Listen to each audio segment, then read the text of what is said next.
ሄለን መስፍን ነኝ እንኳን ደህና ቆያችሁን ዛሬ እንግዲህ እንደምትመለከቱት በስቱዲያችን ዋሽንግተን ዲሲ ያለው ስቱዲያችን ውስጥ አይደለንም ያለሁት በዳላስ ቴክሳስ ከተማ ውስጥ ነው ይዤላችሁ የቀረብኩት እንግዳዎች አንድ ቤተሰብ ናቸው አክቹሊ ዶክተር ገነነ ተስፋና ወይዘሮ ሊያ ስዩም ዶክተር ገነነና ወይዘሮ ሊያ የአራት ልጆች አባትና እናት ናቸው ከአራት ልጆቻቸው ሁለቱ የ17 ዓመት ወንዶች ልጆቻቸው ኦቲዝም አላቸውና ታዲያ ከዚህ ቤተሰብ ጋር ዛሬ ቆይታ አድርገን ስለ ኑሮ ገጠመኞቻቸው እነዚህ ያለፉት 17 ዓመታት ከልጆቻቸው ጋር የሚያረጉትን ቆይታ ጉዟቸውን ኑሯቸውን ያካፍሉናል ከነሱ ብዙ የምንማረው ነገር አለ ብዬ ስለማምን ነው እስቲ ወደ ቤታቸው እንግባና ቆይታችንን እንቀጥል ተከተሉኝ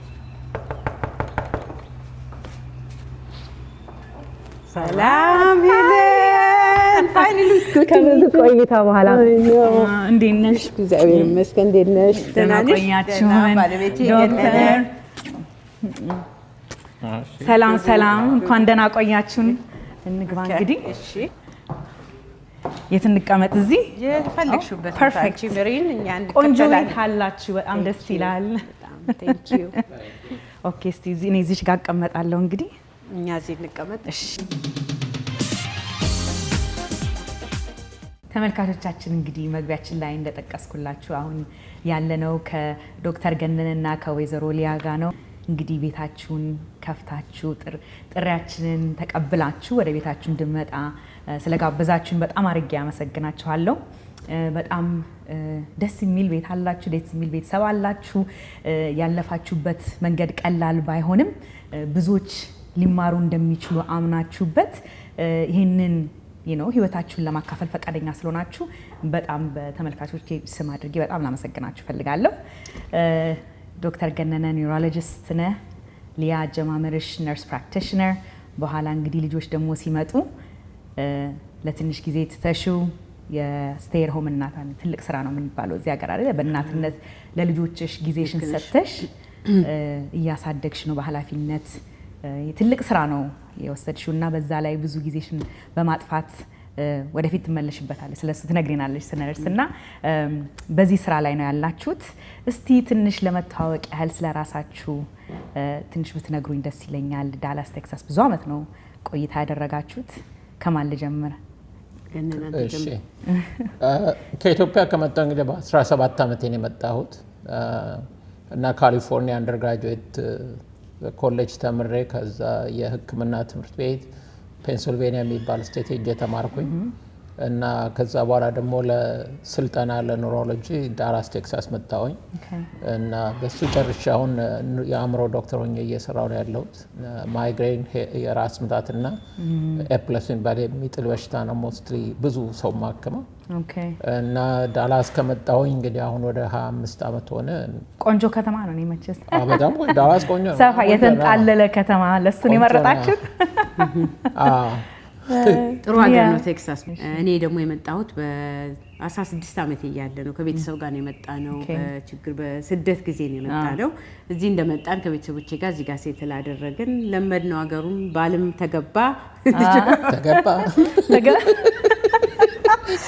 ይሄን የመሰለ ባል አገባው እኔም ይሄን የመሰለ ሚስት አገኘው ይላል እሱ እና እዚህ ሀገር ሴትል አደረግንና እዚህ ተማርኩኝ እዚህ ነው የተማርኩት ነርሲንግ እዚህ አሜሪካን ሀገር ነው የተማርኩት ግን የተወለድኩት ኢትዮጵያ ነው እንዳልኩት እስከ 16 ዓመት እዚህ ኖሬያለሁ ቤተሰቦቼም እዚህ ነው የሚኖሩትና የሩቅም ብዙ ቤተሰቦች አሉን ቴክሳስ ጥሩ ሀገር ሆኖልናል ለኛ ባንዳንድ ነገሮች በጣም ደስ ይላል ሁለታችሁ በልጅነት ነው የወጣችሁት ማለት ነው 16 እና 17 ዓመት እንዳልኩት የእናንተን ፋሚሊ አንገስ ትንሽ ዩኒክ የሚያደርገው ሁለት መንታ ወንዶች ልጆች አሏችሁ የአራት ልጆች እናትና አባታችሁ ደስ ይላል በጣም ሰፊ ቤተሰብ ማለት ነው እና ከአራቱ ልጆቻችሁ ሁለቱ ወንዶች መንታዎቹ ኦቲዝም አለባቸውና አሁን እንግዲህ እንዳልኩት የ17 ዓመት ልጆች ናቸው እስቲ ያኔ ወደ ኋላ ልመልሳችሁና ትንሽ ይሄ ዜና ለማንም ቤተሰብ ቀላል ነገር አይደለም ማንንም ቤተሰብ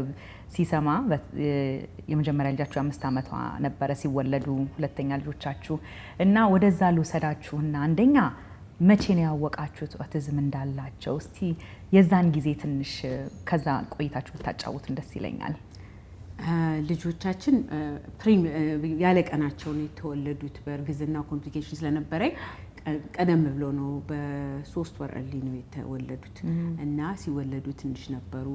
ፕሮግሬሳቸው ግን ጥሩ ነበረ መጀመሪያ ላይና እኔ የጠረጠርኩት ወደ 18 ወር እስከ 2 ዓመት ድረስ አንዳንድ ነገሮቻቸው ወደ ኋላ አሉብኝ እና ከልጄ ጋር ትልቋ ልጄ ሴት ናት። እሷ ቶሎ ነው የተናገረችው። በጣም ፕሮግሬስ ስላደረገች ትንሽ ቅር የሚል ስሜት ነበረብኝ። ግን በዛ ጊዜ እንግዲህ ያስቡት የዛሬ 17 ዓመት ለኦቲዝም ብዙ እውቀት አልነበረምና ወደ ኋላ ብለን ስናስበው የጠረጠርኳቸው ስጠረጥር ዶክተሩም ገነነም ቢሆን ትንሽ ፕሪሚስ ብሎ ዲስከሬጅ አደረጉኝ። ግን እኔ በሆዴ ውስጥ የሆነ ነገር ማዘርስ ኢንስቲንክት ለዋለው ተሰምቶኝ ነበረ። ግን ዲስከሬጅ ስላደረጉን ትምህርት ቤቱን ሪሰርች አድርጌ ትምህርት ቤቶቹ የስኩል ዲስትሪክቱ ይረዳሻል የሚል አይነት ኢንፎርሜሽን ስላገኘው እነሱ ሄጄ እነሱ እንዳዩዋቸው ቶሎ አወቁና ስንት ዓመታቸው ነበር? ወደ 3 ሊሞላቸው ሲል ነው። ከ3 ዓመት ጀምሮ ነው ስኩል ዲስትሪክቱ ቴክ ኬር የሚያደርገው። ግን የኔ ልጆች 3 አልሞላቸውም ነበረ። የኔን መቸገር የኔን አይተው እነኚህ ልጆች እርዳታ ያስፈልጋቸዋል ኢቫሉዌሽን እናድርግላቸው ብለው ከዛ በኋላ ነው ያወቅ ነው። ከባድ ጊዜ ነበር። ኢሞሽናሊ በጣም ከባድ ጊዜ ነበር። ግን ለኔ ላድርግ ብዬ ምንስ ላድርግላቸው የሚለው ቦታ ላይ ነው ቶሎ እንትን ያልኩት። ስቲል ከባድ ነው። ልጆች እንደዚህ አይነት ነገር ከአንድም ልጅ 2 ልጅ እንደዚህ አይነት ከባድ ዳያግኖሲስ ሲሰጥ ከባድ ነው። ግሪቭ አደረኩኝ። ብዙም በሃይማኖት በእግዚአብሔር ፊት አለቀስኩኝ። ለምን ይሄ ይሆናል? ለምን ሁለቱም ይሆናል ብዬ ብዙ ታግያለሁ። ግን የእግዚአብሔር ፈቃድ ሆነ እና ምን ላድርግላቸው የሚለው ላይ ነው ቶሎ የሮጥኩት እኔና እሱ ነው የረዳኝ። ማድረግ አንድ ነገር ማድረጌ ደግሞ ለማድረግ መሯሯጤ ኤነርጂውን ወደዛ አደርገው ከግሪቭ ከማድረጉና ወደዛ ከሀዘኑ ሞር ወደ ስራው ስራ ማድረግ የስራ ሰው ነኝና ስራ ለማድረግ ላይ ስለቸኮልኩኝ ለብዙ ጊዜ ግሪቭ ለማድረግ ስቲል እንትን ዲስability ያለው ልጅ ማሳደግ ክሮኒክ ግሪፍ ነው። እውነት ለመናገር የሚያልቅ አይደለም። ምክንያቱም ኤቭሪ ስቴጅ ላይ ስትራግል እናረጋለን። ትምህርት ቤት ሲገቡ ከልጆቹ ጋር ግራጁዌሽን ሁሉ ነገር ላይ እንደገና ይሄ ግሪፍ እንደገና ይመጣል። ምክንያቱም ሌሎቹ ፕሮግሬስ ያደርጉ ከኩዮቻቸው ጋር ማወዳደራችን አይቀርም እና ክሮኒክ ግሪፍ ይላሉ ስፔሻል ኒድስ ልጆች ማሳደግና እንደዚህ አይነት ሁኔታ ነው ያለው። ለትንሽ ለገነነ ደግሞ ኦፖርቹኒቲ ዶክተር እንግዲህ አንተ ፊዚሽን ስትሆን በተለይ አንዳንድ የምትመለከታቸው ሲምፕተምስ ወይም የምታያቸው የባህሪ ሁኔታዎች ነበሩና ሊያ ምን ብላ ነበር? ትንሽ ቆይ ትንሾች ናቸው እስቲ እናያቸው ትል ነበር እና እስቲ ያንተስ ያንን እንዴት አድርገህ ተመለከትከው?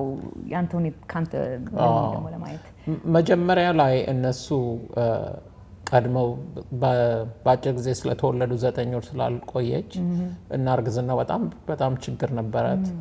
ብዙ ጊዜ ያማት ነበር። እንደውም በፍሉድ በቬኗ ነበር የሚሰጣት እስኪወለዱ ድረስ እና መብላታችን ነበር። በጣም የ7 ወር በጣም ከባድ ነበር ለሷ እና እንደዛ ነው። ተወልደው ትንሾች ነበሩ። ሆስፒታል ቆይተው ወጡ እና ደግሞ ወንዶች አንዳንዴ ከሴቶች ትንሽ ቀስ ብለው ነው የሚያወሩትና እስከ 3 ዓመት እስኪደርሱ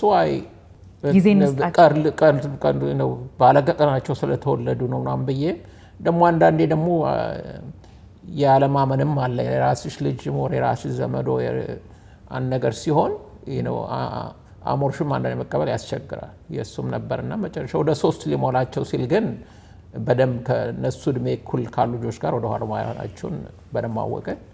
እሷም ብዙ ተከታተለች ትምህርት ቤት ምን እንዳለ ምን ማድረግ እንዳለብንና ከዛ ሀሳባችን በሙሉ በቃ ምን ማድረግ አለብን አሁን በሱ አተኮርን። ብዙ ወላጆች እንደዚህ አይነት ዜና ወይም እንደዚህ አይነት እውቀት ላይ ሲደርሱ አንዳንድ ጊዜ ፍራቻው ራሱ ድንዝዝ ያደርጋል ነገሩ ሁኔታውንና ወደ አንቺ እንዳልሽ ወደ ስራ ቀጥታ አይገባም። በቃ ብዙውን ጊዜ ወላጅ በተለይ እናት ማልቀስ በቃ ቁጭ ማዘን ነው አባትም ቢሆን እንደዚህ እንዴት ሊሆን ይችላል አልቀበልም የሚለው ስቴጅ ከባድ ጊዜ ነው መጀመሪያ ላይ ብዬ አምናለሁ አይደለ? እና ለእንደዚህ አሁን ወላጆችን ብትመለከች ራይና አሁን ይሄ ዳያግኖሲስ ያለበት ቤት ብትመለከቱ ወይም እንደዚህ አይነት ቤተሰቦችን እንደዚህ እንላለን ብትሉ ምን ትላላችሁ? መጀመሪያ ላይ እስቲ ስለ ዜናው ሲሰማ ማለት ነው። ዜናው ሲሰማ ብዙም ከባድ ነው በእውነት ከባድ ነው ግን ምንድነው ብዙ ጊዜ ወላጆች እንደዚህ ይምላቸው የተወሰነ ጊዜ ነው ያላቸው እነኚህ window of opportunity for progress or for intervention የሚባል ነገር አለና ያንን ጊዜ ልጆቹ ላይ ፎከስ እናድርግ እሱ ራሱ ሂሊንግ ነው ምለው እና ጊዜውን አናጥፋ በማዘን ተቀብለን ቶሎ መሮጥ ያለብን ነው ወክ ማድረግ ሳይሆን ተሯሩጠን የሚደረገውን ነገር ማድረግ አለብን አይኖ ከባድ ነው ግን ሪሶርስ አለ አሁን በተለይ ስለ ኦቲዝም ብንነጋገር ብዙ ሪሶርስስ አሉ ብዙ መንገድ አለ እነኚህ ልጆች ኢንተርቬንሽን ሊደረግላቸውና ከባድ ነው ግን ጊዜያችን አናጥፋ ነው የምንለው ኮሚኒቲውንም ደግሞ ዲናያል ላይ ቤተሰቦቹ ልጆቻቸው አይ ደህና ናቸው አንበላቸው የሚል ትልቅ አለ ሜሴጅ አለ ምክንያቱም ብዙ ጊዜ እንደምሰማው በእኛ ኮሚኒቲ አንድ ልጅ የሆነ ችግር ሲኖረው ቤተሰቡ አይ ምንም ችግር የለውም እንደሱ አትበይ ለምን እንደሱ ትያለሽ የሚል አይነት አለ ምን ላግዝሽ የሚደረገውን አድርጌለት የማለትን መማር አለብን ምክንያቱም እነኚህ ልጆች ወላጆቹን በዲናይል ላይ ያሉ አይዟችሁ በርቱ ምን እናርግላችሁ እንደማለት አይደለም ስንላቸው ወደ ኋላ ይላሉ የሚደረግላቸው ነገር ለማድረግና እሱ ላይ ለኛ ኮሚኒቲ ኤምፋሳይዝ ማድረግ ፈልጋለሁ እንርዳቸው ግን በእኛ ኮሚኒቲ ኦቲዝም በጣም እየበዛ ነው ያለው ከዚህ አሜሪካን ሀገር ከነጮቹ የበለጠ እኛ ነው የሚበዛው በተለይ ኢስት አፍሪካኖች ብዙ ኦቲዝም አለ ዋንን ከ20 ልጆች አንዱ ከ30 ልጆች አንዱ ኢትዮጵያ ስላለ ብዙ አላቅም ግን አሜሪካን ሀገር ባለ ነው በኢሚግራንቱ ፖፑሌሽን በጣም የተስፋፋ ነገር ነውና ይሄንን ነገር አደራችሁ ልጆቻችሁ ወደ ኋላ ሲሉባችሁ ቶሎ ብላችሁ ኢቫሉዌሽን ይደረግልን ለማለት ይሄንን ሜሴጅ በጣም ማስተላለፍ ፈልጋለሁ ለኛ ኮሚኒቲ ኦኬ አንድ አይ ጌስ እንዶ ሌላ ሰውን ቤተሰብን በተለይ የኛን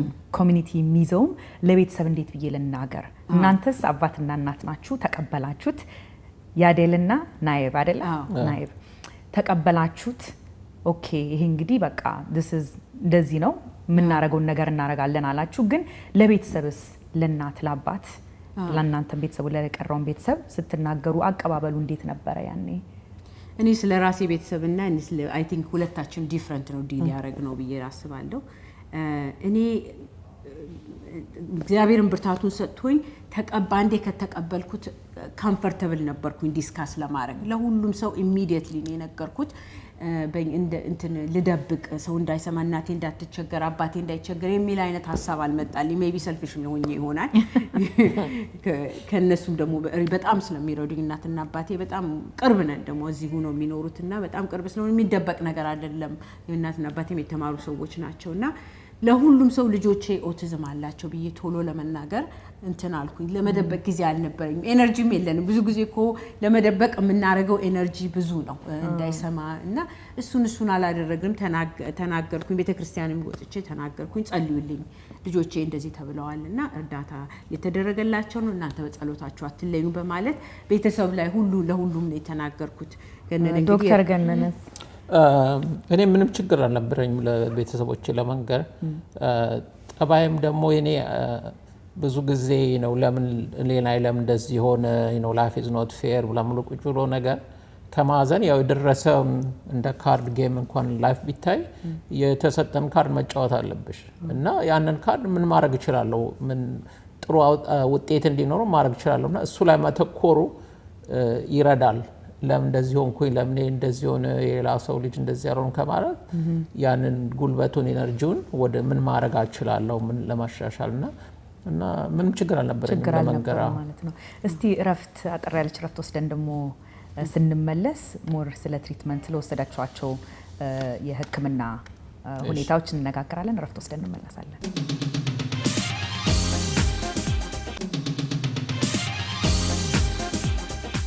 ተመልካቾቻችን እንግዲህ ከረፍት ቆይታችን ተመልሰናል ያለነው ዶክተር ገነነና ወይዘሮ ሊያ ቤት ውስጥ ነው ያለነውና ቅድም ካቆምነው ለመቀጠል ያህል ልጆቻችሁን ዳያግኖሲስ ከሰማችሁ በኋላ እንዳልኩት ቅድም የ5 አመት ሴት ልጅ ኦሬዲ አለችሁ ባይዘን 8 አመቷ ነው ማለት ነው በደንብ ፉል ያውቃችሁት እና ያ እንግዲህ ለማንም ህፃን ልጅ ለማንኛውም እድሜ ልጅ ስለ ወንድሞቿ ህመም ማወቅ ከባድ ነገር ነው እና እንዴት አድርጋችሁ አቴንሽናችሁን በሙሉ እነሱ ይወስዱታል? ምክንያቱም ከአንድም ሁለት ልጆች ናቸው የእናንተን እርዳታ የሚፈልጉት እና ያስ ጊዜ እንዴት ነበረ?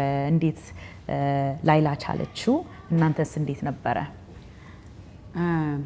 ከባድ ጊዜ ነበረ በእውነት። ምክንያቱም እሷ 5 ዓመት የመጀመሪያ ልጃችን ናት፣ ለብቻዋ ናት። በደንብ አቴንሽን ሰጥተናት ነበር። ግን ከተወለዱ ወዲያም እየቀነሰ ሄዷል መንታ ስለነበሩ።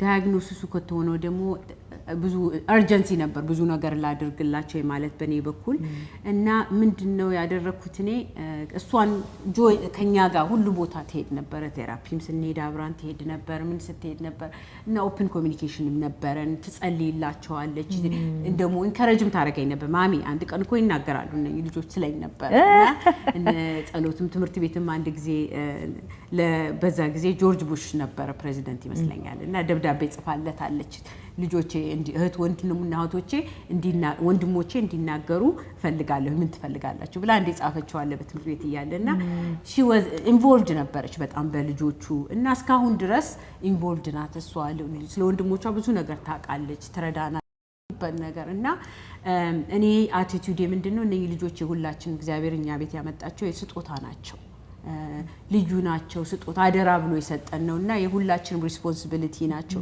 የማለት አቲቲዩድ ነው ያለኝ። ይሄ በሁሉ ቤተሰብ የሚቀበል አይመስለኝም። አንዳንድ ቤተሰቦች አሜሪካን ሀገር ሲብሊንጎቹ የራሳቸው ላይፍ ነው ያላቸው፣ ዶንት በርደን ደም የሚል አይነት አቲቲዩድ ያለኛ ግን አዘ ፋሚሊ ዩኒት እንረዳቸዋለን፣ እርስ በራሳችን እንረዳዳለን የሚል አቲቲዩድ ነው ያለኝ። ልጆቼ ትንሿ ልጄንም የማስተምራትና እነሱም ደግሞ ደስ ብሏቸው ነው። በትምህርት ቤትም ደግሞ ሲሄዱ ስፔሻል ኒድ ልጆች ለመርዳት ቮለንቲር ያደርጋሉ ሁለቱም። እሷ ትንሿም በጣም ጊፍትድ ናት በዚህ ከትንሽ ልጆች ጋር እንትን ከማለትና ከባድም ጊዜ ቢሆን አንድ ጊዜም የሚቀርባቸው ነገር አለ።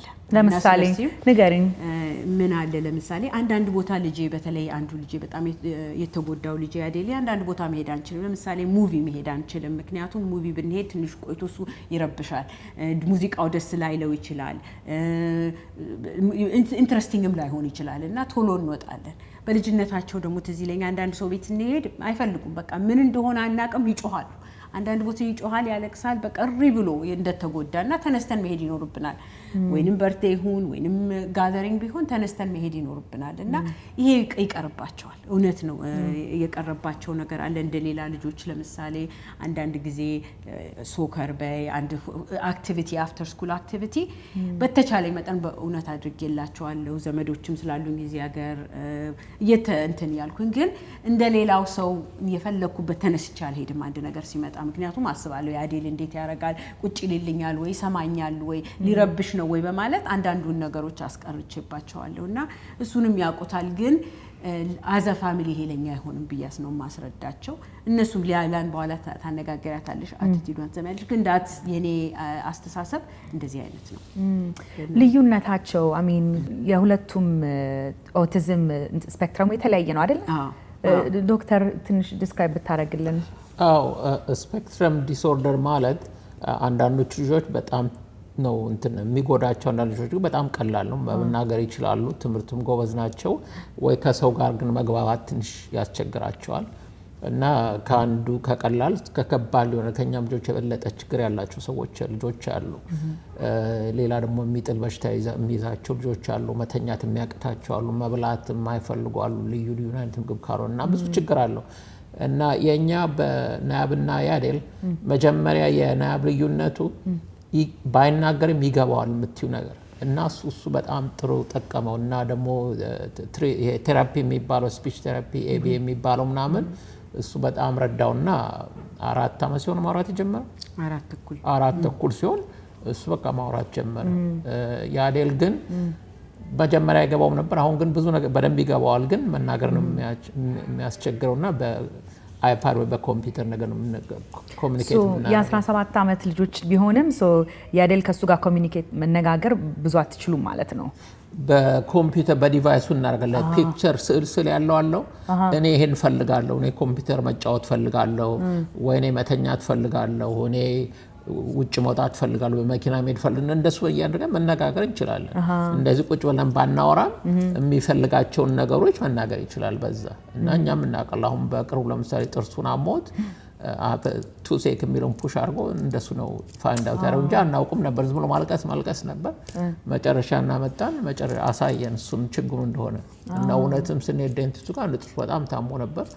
እሱን ሰሩለት ሰላም ከዛ እና ባይናገሩም ልዩ አይነት መነጋገሪያ ዲቫይስ አለ እዚህ ሀገር ብዙ ኦፖርቹኒቲ አለ። በስዕል ይጀምሩና ከዛ ስዕሎቹን ማለት ልዩ አይነት ስዕል የአክቲቪቲ የምግብ አይነት አው ምግብ የሚፈልገው መርጦ ነው ይበላው እና በሱ የሚነግራችሁ በስዕል ይሄው ወዲ ወን ኢት ምን በላት ትፈልጋለስ ነው ወይ ሲሪያል ይላል ወይ ፓንኬክ ይላል ወይ የፈለገውን ነገር ተናግሮ ወይ ማፍን ይላል።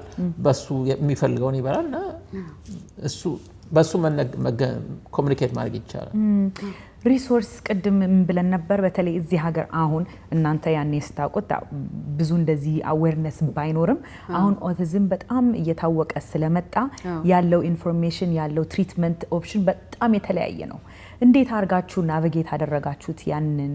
ምክንያቱም አንድ ሰው እንደዚህ ነው አንድ ፊዚሽን እንደዚህ ነው ሊላችሁ ይችላል። አንድ ሰው እንደዚህ አርጉ ሊላችኋል። ያ ሰው መጥቶ ይሄ አዲስ ነገር ሞክሩ ተልሚ ምን አይነት ትሪትመንት አደረጋችሁ? ውጤቶቹስ እንዴት አያችኋቸው? በእኛ ልጆቻችን ዳያግኖስ ሲደረጉ ብዙ በሜዲካል ትሪትመንት አልነበረም። ምክንያቱም ብዙ ሪሰርችም አልነበረም ያኔ ኦቲዝም ብዙም ስለማያውቁት ኒውሮሎጂስቱ የሄድንበት የፒዲያትሪክ ኒውሮሎጂስቱ ያለን እነኚህ ልጆች ስትራክቸርድ የሆነ እንትን ነው the same thing የሆነ environment አስገቧቸው ትምህርት ቤት አስገቧቸው ከ2 ዓመት ወዲያ መጣችሁ አያዋለዋል ምን እናርግለት አይ ምንም ሌላ ነገር የሚደረግ የለም ስላለን እኔ ማግኘት አለብኝ መሆና የሚደረገው ነገር ቴራፒ ሴቲንግው ነው የሚጠቅማቸው ሊነግረኝ ብዙ አልቻለም። እሱ ትምህርት ቤቱ የሚረዱሻል አሉኝ። በእውነት ትምህርት ቤቱ ረድተውኛል። ትምህርት ቤት ኢሚዲየትሊ ጀመሩ 3 ዓመት ሲኖራቸው የስፔሻል ኒድስ ፕሮግራም። ከዛ ግን እኔ ብዙ ነገር ሪሰርች አረኩና ሪሰርቾችን ሳይ ባዮሜዲካል ኢንተርቬንሽን የሚባል አለ እና እሱ ምንድነው በሜዲሲን በደንብ ገና ያልተቀበሉት በሪሰርች ላይ ያለ ኢንተርቬንሽን ለምሳሌ በዛ ጊዜ ግሉተን ፍሪ ኬሲን ፍሪ ዳይት የሚባል አለ።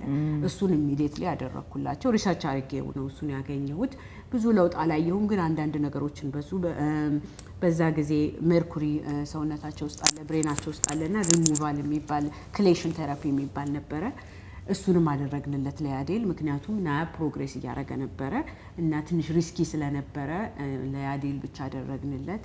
ሴክሬቲን ልዩ ቴራፒዎች አሉ ግን ቤሲክ የሆነ ስፒች ቴራፒ ኦኩፔሽናል ቴራፒ እና ኤቢኤ ቴራፒ የሚባሉ ሪሰርች ነበረ ባይ ዘን እንደሚረዷቸው እና እሱን አደረግከት በትምህርት ቤትም በቤትም እናደርግላቸው ነበር እና ያውና ቴራፒውን ደሞ አንዳንዱ ቴራፒ ጀመርንላቸውን ፕሮግሬስ ናቸው እናያለን። አትሊስት 6 weeks to 3 months አንዳንድ ለውጥ ካየሁኝ ይሄ ረድቷቸዋል እንቀጥላለን እንላለን። በዚህ ላይ ምን አሁን ብዙ ቴራፒዎች አሉ። ምንድነው አንዱ ቴራፒ ለአንዱ ኦቲዝም ላለው ልጅ ቢረዳው ለሌላው ላይ ረዳው ይችላል። ስለዚህ አዘኛ ወላጆች ራሳችን ፈልገን ይሄኛው እስቲ ምን የልጅ ልዩ ዴፊሲት ወር ጉድለት አላቸው እንደናያብ እንደና ያደሉ ልጆች every autism ያለው ልጅ is different እና ያንን አይተን ይሄ ቴራፒ ምኑን ነው የሚረዳው ሶሻሊ ለከሰው ጋር ለመግባባት ላጣራቸው ሶሻል ስኪል ነው ሞር የሚያስፈልጋቸው ፎከስ ለማድረግ ለማይቸግሩ ደግሞ ለሱ የሚሆኑ ነገሮች አሉና ብዙ ሆፕ አለ ብዙ ቴራፒዎች አሉ። አሁን ምን እንኖርበት ጊዜ ብዙ እርዳታ ሊደረግላቸው ይችላል ብዙ ኢምፕሩቭመንትም ሊደረግላቸው ይችላል። በዚህ ላይ ደግሞ ልጆቹ ያደጉ ሲሄዱ ተስፋ አንቆርጥም። ለወደፊቱም ኤቭሪ ይር አዲስ ነገር ይመጣል እንሞክራለን በማለት ነው እኔ የምናገረው። እስካሁን ድረስ ሪሰንትሊ እንኳን አንድ ቴራፒ ለልጅ ጀምሬለታለሁ ስሰማ ይሄ አደርገዋለሁኝ እና አንዳንዴ እውነት ገንዘብ ብዙ ያወጣል ምን ያረጋል ግን ስኮላርሺፕ ግራንት ደግሞ አሉ ለኦቲዝም ላላቸው ፋሚሊዎች የሚሰጡ እነሱንም መጠቀም እንችላለን እና አሜሪካን ሀገር ብዙ ሪሶርስስ አሉ አሁን። ስለዚህ ጊዜውን ነው እንግዲህ ማለት ነው ጊዜውን ወስዶ እንግዲህ መከታተል መጨከን የወላጅ እንግዲህ በቃ እዚህ ጋር ነው እንግዲህ አይደል በእንደዚህ አይነት ሁኔታ ውስጥ ካለ ትግል ነው ማለት ነው። ግን ማወቅ ሁሉ ጊዜ ተስፋ ለመቁረጥ ነው ምትይን ያለሽው ማለት ነው። ከሌሎች ቤተሰቦች ጋር መገናኘት ነው። እዚህ ሀገር ሰፖርት ግሩፕ የሚሉት በጣም የሚጠቅም ነገር ነው። አንዳንዴ ከዶክተር ማናገኘው ኢንፎርሜሽን ከሌሎች ቤተሰቦች ነው የምናገኘውና በመረዳዳት በመንተን በማለት ብዙ ኢንፎርሜሽን ከቤተሰቦች ደግሞ ማግኘት እንችላለን። እንዴት አርጋችሁ ነበር ፕሮግረሱን ሜዠር የምታደርጉት? በተለይ በደንብ ሰራልን ያላችሁት ትሪትመንት መጀመሪያ ዳያግኖስን ተደረጉ። የመጀመሪያው ብዙ ቤተሰቦችም ችግር የሚኖራቸው አንደኛ ልጆቹ አይተኙም ማታ እና አንቺ ከስራ መጥተሽ ማታ ከምሽቱ 5 ሰዓት ሆነ እዚያ ላይ 11 o'clock ይተኛች እነሱ ስላክ 7 o'clock ተነስተዋል። መተኛት አይፈልጉም፣ ይሮጣሉ፣ በየቦታው ይጮሃሉ፣ ሌሎች ልጆች ይረብሻሉ። እሱን ራሱ ማስተኛቱ ብቻ ትልቅ ለፋሚሊው ትልቅ ረፍት ነው። እሱም ማወቅና አንዳንድ በዶክተር ሳይሰጥ እንደ ቫይታሚን የሚወስዱት አለ ሜላቶኒን የሚባል ሰፕሊመንት በሱ ማስተኛት ትቻለሽ።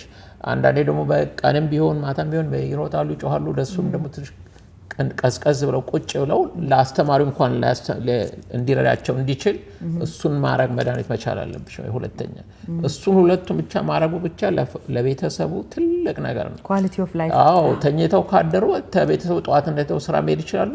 ልጆቹ እንዴት ለማሻሻል ማሰብ ይችላሉ። ቀን ሰርተሽ ማታ ሳተኝ ቀን ሲጮህብሽ ማታ ሲጮህብሽ ምንም ማድረግ አይቻልም። ትልቅ ችግር ነው። day in day out እሱ ነው ማናስተውሎኛ። አዎ እሱ እንኳን ተሻሻለልሽ ከዛ በኋላ እሱን ካረከሳሽ በኋላ አዲስ ተኝተሽ አድረሽ አስበሽ የሚቀጥለው ቀን ደግሞ ወይ የባዮሜዲካል እንዳለችው ትሞክሪያለሽ። የሚጥል በሽታ ካለም የሚጥል በሽታ መድኃኒት ይሰጣል። ልዩ ልዩ አይነት አንዳንዶቹ ነርቨስ አንክሸስ የሚባል ነገር ከሆነ ደንገጥ የሚል ከሆነ ለሱ ደግሞ መድኃኒት አለ።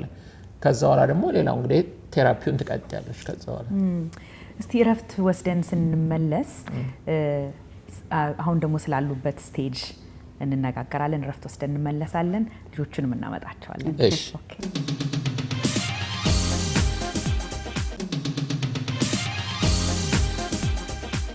ተመልካቾቻችን እንግዲህ ከእረፍት ቆይታችን ተመልሰናል። አሁን ደግሞ እንግዲህ የዶክተር ገነንና የወይዘሮ ሊያ ልጆች አሁን ከኛ ጋር ደግሞ ተቀምጠዋል። በጣም ደስ የሚሉ ልጆች ናቸው። ከአራቱ 3ቱ ነው ያሉት። የዲያው ትንሽ አየር ለመቀበል ወደ ውጭ ወክ እያደረገ ነው። ከተመለሰ እሱንም እናስተዋውቃቸዋለን። እስቲ I'm going to start with Nayab. How old are you? I'm 17 years old.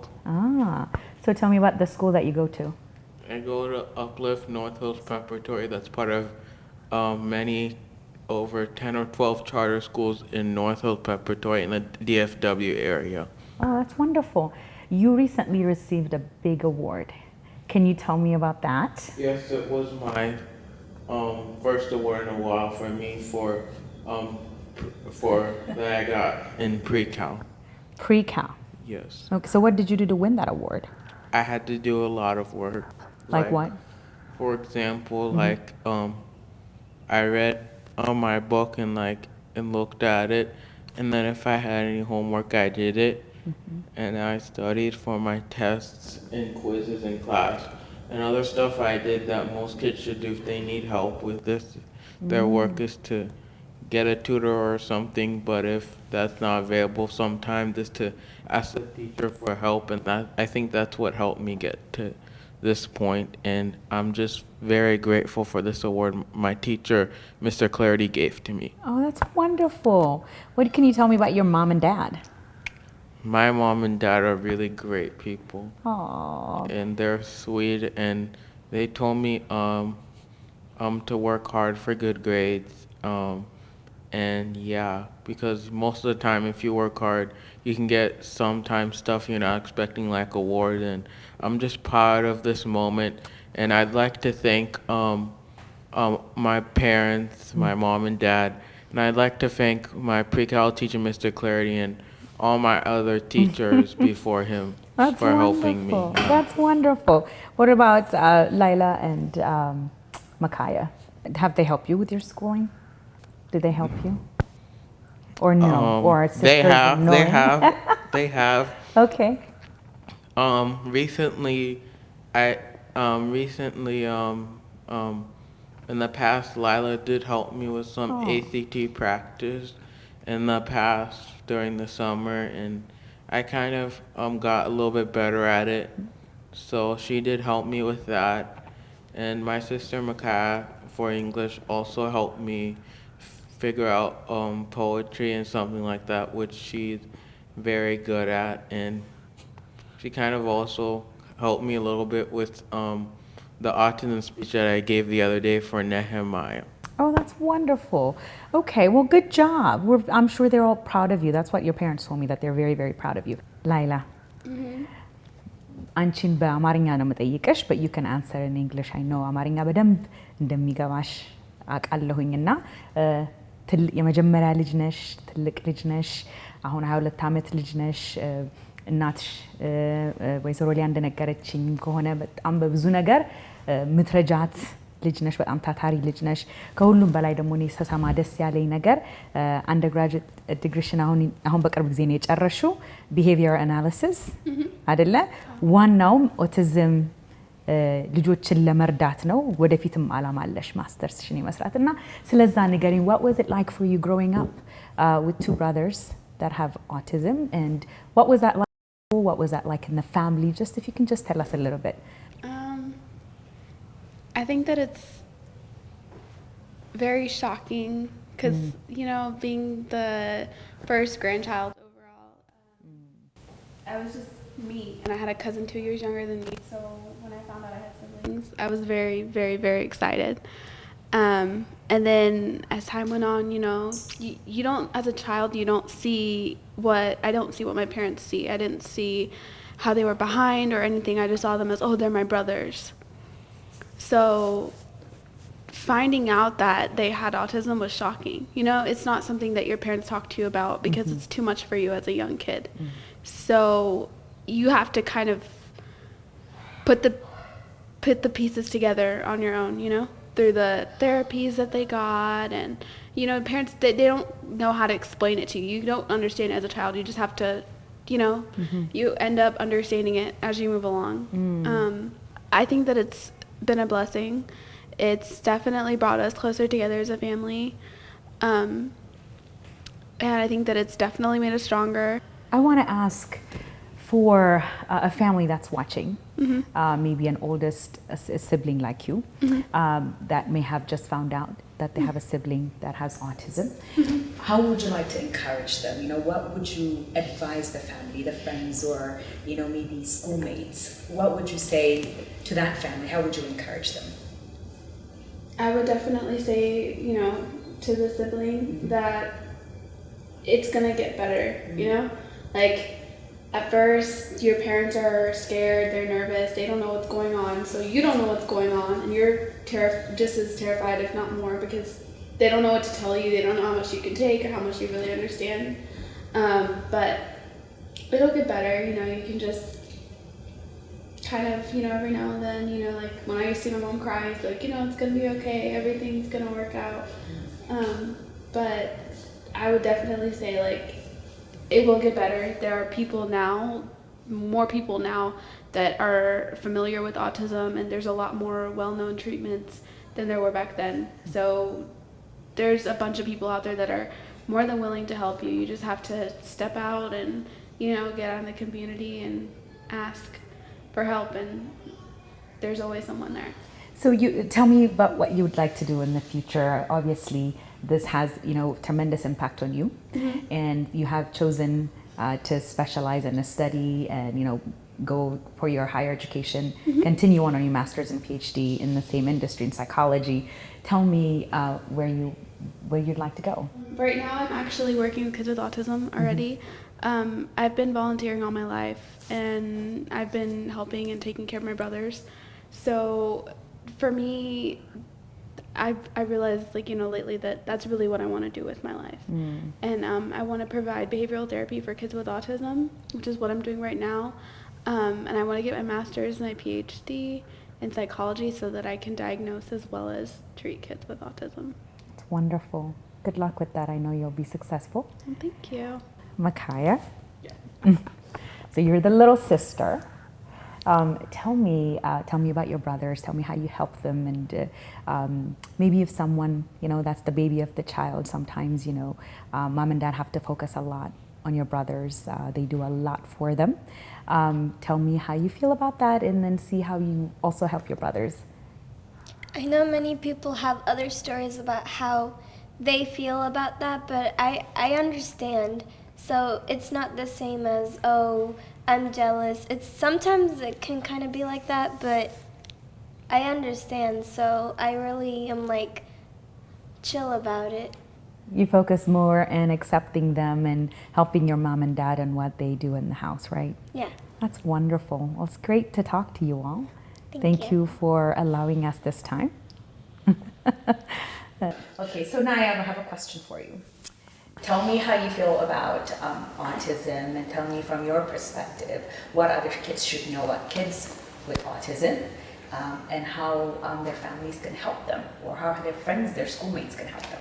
First of all, I feel like autism is like, it can be many things, but it can also be like, it depends on how much or how little you have it, because I'm a person who has little autism, and when I was little I wasn't able to talk until 4, but I'm grateful that God helped me with that and my autism. And my brother, sadly though, he had a lot of autism though, so he's not able to talk as well as me and explain things for him, and he uses a communication device. But I think autism is something special about these kids, and I think that these autism kids, it's just some of these kids, it's gonna, when they grow up, if they don't like learn social skills and how to be in a job, it's gonna be really hard for them to survive in the real world when they grow up.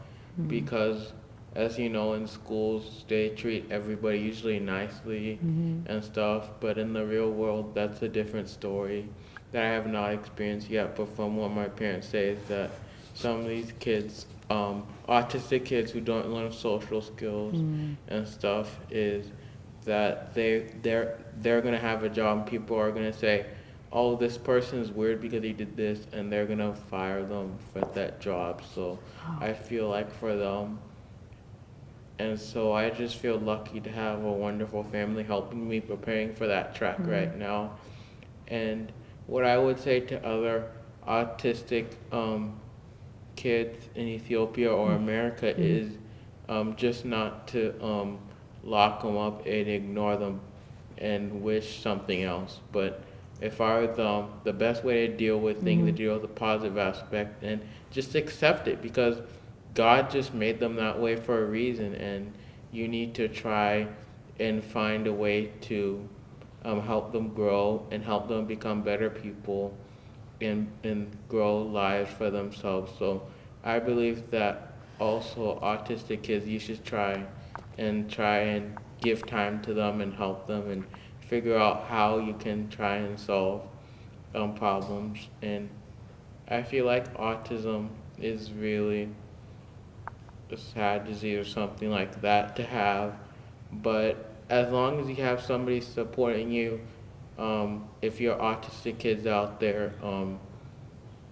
that's what you need. You need parents to support you, because sometimes you just don't know what you're doing or something like that. And that's why if you're parents, you need to help guide the autistic kids and help them learn to communicate on their own, because they're gonna probably live on their own someday. And some of these kids, autistic kids that aren't much on the autism spectrum, are probably gonna live by themselves someday or with a wife or somebody. So if you're just a parent who doesn't like autism, you just have to accept it. You just have to find the positive ways about it, whether you like it or not. But, wow. Yeah. You are one wise young man. I think you have just taught us all and help us understand what it's like. So I really, really appreciate you. Thank you so much for sharing your perspective with us. You're welcome. Thank you.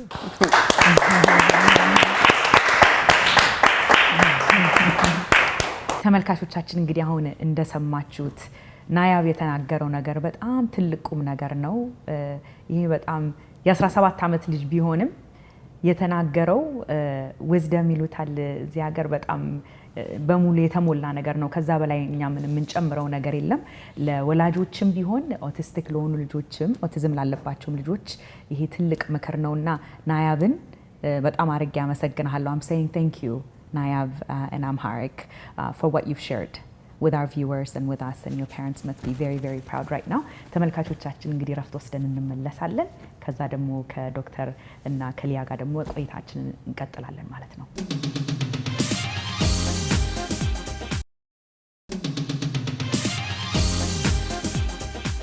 ተመልካቾቻችን እንግዲህ ከረፍት ቆይታችን ተመልሰናል። ሊያ እና ዶክተር መቸስ ናያብ የተናገረው ነገር ትልቅ ሚስጥር ነው። ቁጭ ብላችሁ ስትሰሙ መቸስ ልባችሁን እንዳስደሰተ እርግጠኛ ነኝ። ለብዙ ወላጆች ተስፋ ነው ይሄ እሱ የተናገረው ትልቅ ቁም ነገር ነው። ሌላ እንግዲህ እንድንገፋበት ትንሽ ከናንተ ጋር ቆይታ እንዳደረግ የምፈልገው አሁን 17 ዓመታቸው ነው።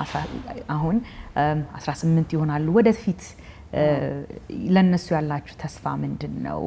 ምን አይነት እርዳታ ያገኛሉ?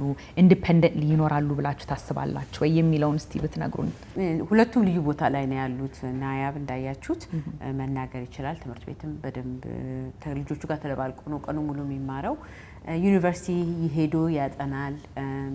ኮሌጅ ኮምፒውተር ሳይንስ አጥንቼ ስራ ይዤ ኖር የሚል ሀሳብ ነው ያለው እና እርግጠኛ ነኝ ሰክሰስፉል እንደሚሆን። መጀመሪያ 2 ዓመት ሜቢ ከኛ ጋር የሄደ ኮሚቲ ኮሌጅ ሄድ ይሆናል። ከዛ በኋላ ግን ራሱን እንደሚችል ነው ተስፋ የምናደርገው። ብዙ ነገር ራሱን ቴክ ኬር ነው የሚያደርገው። አሁን ምንም እኔ የሚያደርግለት ነገር የለም። ቱተሩም ጋር ራሱ ይሄዳል። የገንዘብን ብዙ ነገር የሚያውቃል። ስለሱ ብዙ አላስብም። ግን እርዳታ ያስፈልገዋል፣ የኛ ሰፖርት ያስፈልገዋል። እንደተናገረው ሚስት አግብቶ ለመኖር ሀሳብ አለ። ሊያኛው ልጃችን ያዴል ግን ስቲል በጣም እርዳታ ያስፈልገዋል። ራሱን ማብላት ራሱን ማጠጣት ቢችልም እኛ ሱፐርቫይዝ ማድረግ አለብን። ሲበቃው ምግብ ላያቅ ይችላል። የሚወደው ምግብ ከሆነ ዝም ብሎ መብላት ነው የሚፈልገው። መታጠቢያ ቤትም ራሱ ቴክ ኬር ያደርጋል። ግን ገላውን ማጠብናም ሁሉ መርዳት አለብኝ እና ኢንዲፔንደንት ሆኖ ራሱን ችሎ የሚኖር አይመስለኝም። እግዚአብሔር ያውቃል ወደፊቱን። ግን እንደምናየው የዛ ቦታ አልደረሰም። አሁን እንግዲህ የሚቀጥለው ዓመት 18 አዳልት ይሆናል። አሜሪካን ሀገር ሲስተሙ ትንሽ ለወጥ ይላል። ከዛ 18 ዓመት ወዲያ ጋርዲያንሺፕ የሚባል ነገር አለ። ማለት ጋርዲያንሺፕ ማለት ልጆቻችን እስከ 18 ዓመት ድረስ አውቶማቲክሊ እኛ የልጆቻችን ጋርዲያኖች ናቸው። ሐኪም ቤት ስንሄድ እኛ ነው የምንፈርምላቸው ለትምህርትም ሆነ ለሕክምና እኛ ነው የምንፈርምላቸው። የሚጠይቁት ሳይን ይሉናል። ልጅ 18 ዓመት ሲሆነው ግን ትምህርት ቤት ዩኒቨርሲቲም ሲገባ እንደ ወላጅነት ምንም ኢንፎርሜሽን ማግኘት አላንችልም ያለ እነሱ ፈቃድ። ሕክምናም ለምሳሌ ኔክስት ይር ብንወስደው ራሱ ነው የሚፈርመው የሚልደው ነገር እንጂ እኛ እንትና ፍርማ ያስፈልግም። ግን ይሄንን ራሱን ቴክ ኬር ማድረግ ስለማይችል ፍርድ ቤት ሄደን ጋርዲያንሺፕ እንወስዳለን። ከዛ በኋላ ጋርዲያኑ ከሆኑ ይሄ በእኛ ኮሚቴ በጣም ኢምፖርታንት ነገር ነው፣ ማወቅ አለብን። አለበለዛ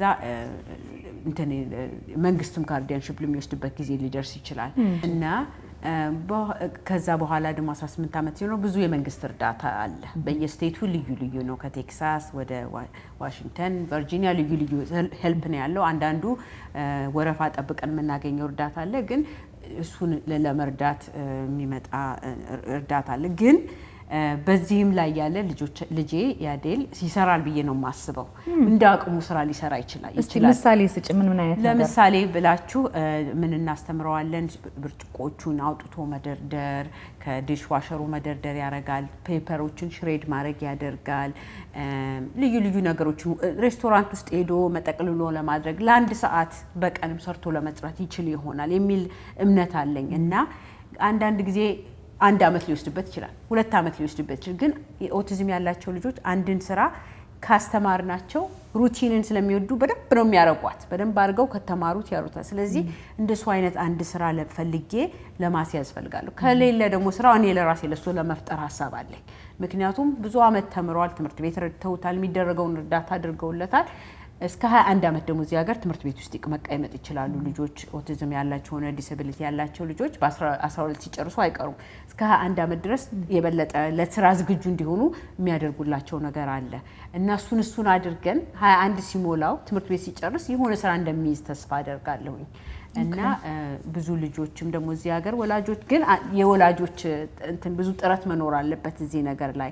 አለበለዛ ከትምህርት ቤት ሲወጡ ልጆቹ ቤት ቁጭ ነው የሚሉት ምንም ላይ ያደርጉች። ግን ወላጆች ተጣጥረን የሆነ ስራ መፈለግ አለብን። የሆነ ነገር በቀንም 2 ሰዓት ቢሆን 3 ሰዓት ቢሆን አድርገን እነኚህ ልጆች ሚኒንግፉል ላይፍ እንዲኖራቸው ከቤት እንዲወጡ ኮንትሪቢዩት ማድረግ እንደሚያደርጉ እንዲሰማቸው ይሰማቸዋልና እሱን አምናለሁኝና እንዳልኳቸው ከቤተሰብስ ደረጃ እንግዲህ ብዙዎቻችን በተለይ ዘመድም ልንሆን እንችላለን ጓደኛም ልንሆን እንችላለን እንደናንተ አይነት ቤተሰብ በተለይ በልጅነት ደረጃ ኢቭን አሁንም እያደጉም እያሉ አንዳንዴ በምን እንደምንረዳ ስለማናቅ ወይ ከውጭ ዝም ብለን እንመለከታለን ወይ ከውጭ ቆምና ወይ ምስኪኖች ወይ ምናምን እንላለን ግን ታንጀብል በሆነ መንገድ ቤተሰብን አፕሊፍት ያደርጋል ይረዳል የሚል ነገር እስቲ ከዛ ይሄ እንደዚህ ይረዳን ነበርኛ ያኔ ብላችሁ ለሌላ ቤተሰብም ለጓደኛም ለዘመድ የምትመክሩት ነገር ካለ እቺን ጥያቄ እንደገና ነው ወስዳታለሁ ምክንያቱም ብዙ እንትን አለኝ ምንድነው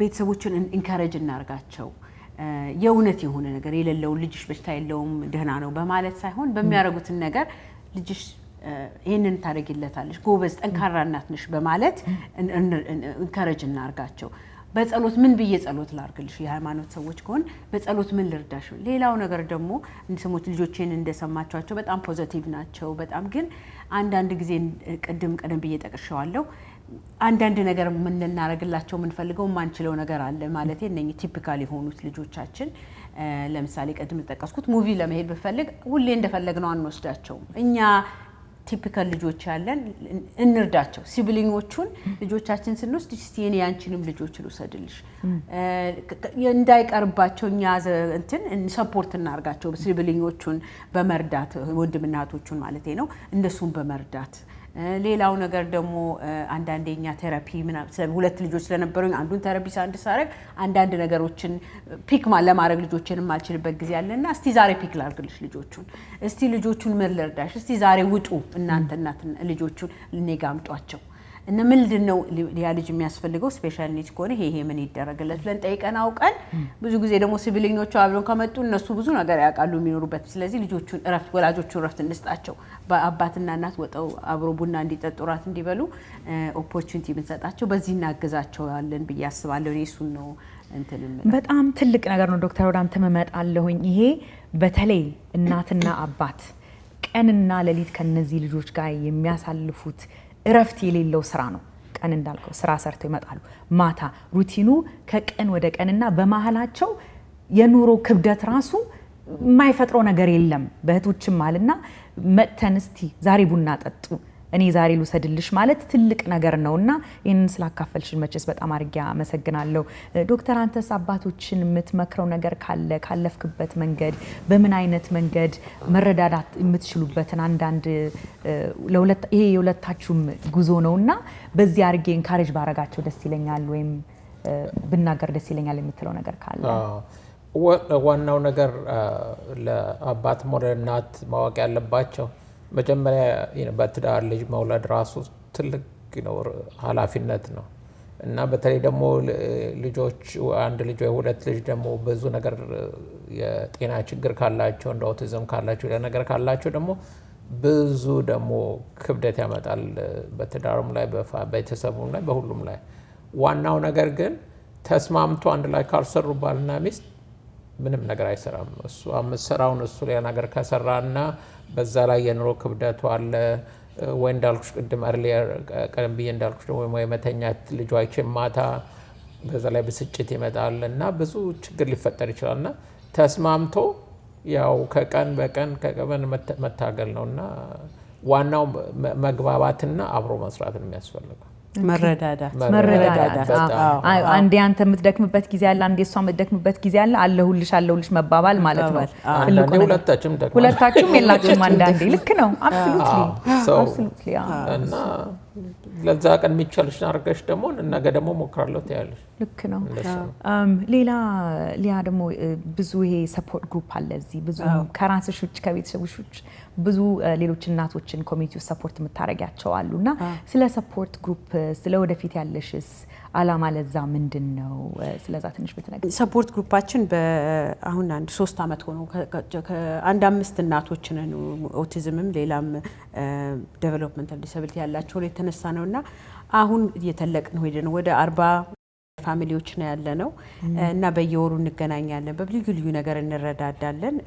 እንትን ስፒከር አድርገን ልዩ ልዩ አዋቂዎችን እየጠራን ያናግሩናል ከዛም ወደፊት አሁን የስቴት ኦፍ ቴክሳስ ሪኮግናይዝ አድርጎን ግራንት ሰጥተውናል አሁንም ወላጆቹን ለማስተማር ለመርዳት በየትምህርት ቤቱ አድቮኬት እንዲያደርጉ ለማድረግ ኦፖርቹኒቲ ሰጥተውኝ እሱን ግራንቱን ያለፈው ጨርሰናል አሁንም ደግሞ እንደገና እንደሱ ያደረኩኝ ቤተሰቦቹን ለማስተማር ቤተሰቦቹን ለማድረግ ነው እንደ ፊውቸር ደግሞ የራሳችን ናን ፕሮፊት ኦርጋናይዜሽን አሁን አድርገናል ይሄን ናን ፕሮፊት ኦርጋናይዜሽን እንዴት ነው ለኦቲዝም ላላቸው ልጆች ለወደፊቱ እኛ የማንኖርበት ጊዜ ሊኖር ይችላል እኛውን አውትሊቭ ያደርጉናል ልጆቻችን ያ ኦርጋናይዜሽን የሆነ ፕሮቫይደር ኤጀንሲ ሆኖ እነኚህ ልጆች ለመርዳት ከመንግስት የሚመጣቸውን ገንዘብ ተቀብለን ለነሱ ለመርዳት እኛ ከሌለን ወዲያ ሎንግ ተርም እንትን ለማድረግ አሳባለን እግዚአብሔር ይጨመርበት ጥሩ ሀሳቦችን እያመጣን ነው ቤተሰቦቹና ኮንታክት ማድረግ የሚፈልጉ በተለይ ሌላ ስቴት ያሉ አበሾች ነው ኢትዮጵያ ውስጥ ያሉ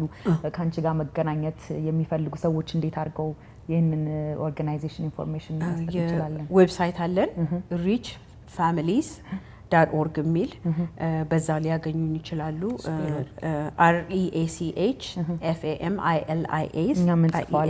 REACHFAMILIAS.org ሚል ዌብሳይት ነው እዛ ላይ ስልክ ቁጥሬም አለ ይመስለኛል በስልክም ሊደውሉልኝ ይችላሉ ሌላው ሐሳቤ ስለዚህ ኦርጋናይዜሽን እኛ በቴክሳስ ያለ መዳላስ ያለ በጣም እንረዳዳለን ብዙ ነገሮችን ከስቴት እንኳን እንዳልኩት ግራንት ወስደን ለመረዳት ብዙ ሰው ለመረዳት ችለናል ስለዚህ ይሄንን ለማስፋፋት ፈልጋለሁ በወር አንዴ አሁን እንትን ሰፖርት በቴሌፎን የምንነጋገረው እንትን አለን ፎን ኮንፈረንስ አለን ለማስፋፋት ፈልጋለሁ በየስቴቱ እንደዚህ አይነት ግሩፕ ቢኖረን የበለጠ ለመረዳዳት እንችላለን የሚል ሐሳብ አለኝና ይሄንን ነገር የኛን አይነት ኦርጋናይዜሽን ለመፍጠር ለምትፈልጉ በጣም ልረዳቸው ፈልጋለሁኝ ምክንያቱም ብዙዎቹ ተጠቅመዋል ብዙዎቹም ተረድተዋል ለወደፊቱም ደግሞ ለልጆቹ ያ ኦርጋናይዜሽን ሊረዳቸው ይችላል የሚል ሐሳብ አለኝ እንግዲህ ዋናው በዚህ ወይም በማንኛውም አይነት ዲሳቢሊቲ ላይ ዋናው ኢንፎርሜሽን ነው ባወቅን ቁጥር የራሳችንን ህይወት መለወጥ እንችላለን የልጆቻችንን መለወጥ እንችላለን የአካባቢያችንን ሁኔታ መለወጥ እንችላለን ስለዚህ ተስፋ ሳይቆረጥ ሰርች ማድረግ ያሉትን እነዚህ አይነት እድሎች እየተጠቀሙ ደግሞ በተቻለ መጠን ብዙ ስለ ሁኔታው ማወቅና በዛ ልጆቻችን መርዳት ነው እንግዲህ ከናንተ የተማርኩት አይደለ ጊዜያችሁን እየሰጣችሁ ብዙ ድቦት ያረጋችሁ ስላወቅሽ ነው መርዳት የምትችውና እናቶችን እንግዲህ የመጨረሻ ሐሳብ አለኝ ብቲ እናቶችን መርዳት እናቶችን መምከር ፈልጋለሁ የምትዩ ነገር ካለሽ ወይ አባቶችንም ዴፊኒትሊ ከሁሉ ምን መናገር የምፈልገው ነገር ሆፕ ነው ልጆቻችን ተስፋ ነው ተስፋ አሁን ያሉበትና ነገ የሚኖሩበትን አናቅም በተስፋ ግን ለውጥ አለ እንዴት ነው ቀን በቀን የምትኖሪው እንዴት ነው ይሄንን ያረግሽ የምትኖሪው ለሚለኝ ብዙ ሰው ምለው ምንድነው ፖዚቲቭውን እናስብ ልጆቹ አንድ ትንሽ ነገርን በፊት ማረጓትን ማድረግ ሲጀምሩ ሴሌብሬት እናድርግ ፖዚቲቭ ላይ ነው በኦቲዝም አንዳንድ ልጆች ፕሮግሬስ ያረጉና ይቻሻሉ ነው ወደ ኋላ የሚሉበት ጊዜ አለ በአንድ ችግር በለውጥ ነገር ላይ እሱን ትተን ኤክስፔክት እናድርገው አንዳንዴ ወደ ኋላ እንደሚሉ ግን ለወደፊቱ የፖዚቲቭ ያረጉትን ሴሌብሬት ያረጋግን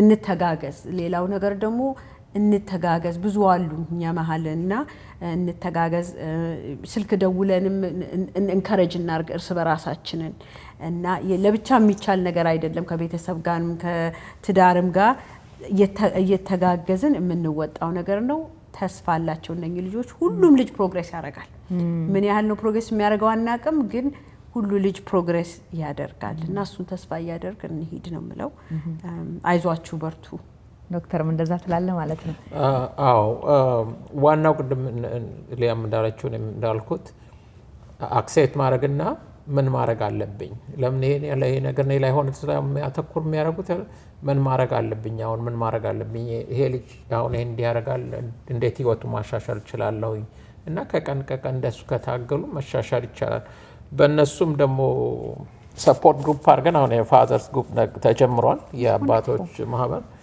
እና በአመት አንዴም ሁለቴም ደግሞ ፓርክም የዋተር ፓርክ እንሄዳለን መገናኘት አለ እና ከሰው ጋር መሆኑና ሌሎቹ ሰዎች ከኛም የተሻሉ አሉ ከኛም ያልተሻሉ አሉ የኛም አይነት ሲቹዌሽን ላይ ያለውና እሱ ስታይ ራሱ ጥንካሬ ይሰጥሻል እና ሁሉም ነገር ሁሉም ሰዎች ደግሞ ሞር ፖዚቲቭ ይሆናሉ ነውና ዋናው አክሴፕት አድርጎ መረዳዳት ነው በጣም የሚያስፈልገው። ወንደርፉል። እንግዲህ ዶክተር ሊያ ቤታችሁን ከፍታችሁ እንደው ከኑሯችሁ ከዚህ ልምዳችሁ ሁሉ ስላካፈላችሁን በጣም አድርጌ አመሰግናችኋለሁ። ይሄ ለብዙ ሰዎች ትምህርት እንደሚሆን በጣም እርግጠኛ ነኝ። ቴንክ ዩ እግዚአብሔር ይስጥልኝ ማለት ፈልጋለሁ። እኛንም የኦፖርቹኒቲ ይሄንን ሰጠሽ ሪች አውት ለማድረግ ስለሰጠሽን በጣም ደስ ብሎናል። ኦኬ እናመሰግናለን። በደስታ ተመልካቾቻችን እንግዲህ ፕሮግራማችን በዚህ ላይ ያበቃል። በሚቀጥለው ሳምንት በሌላ ፕሮግራም እስከምንገናኝ ከዳላስ በደህና ቆዩ።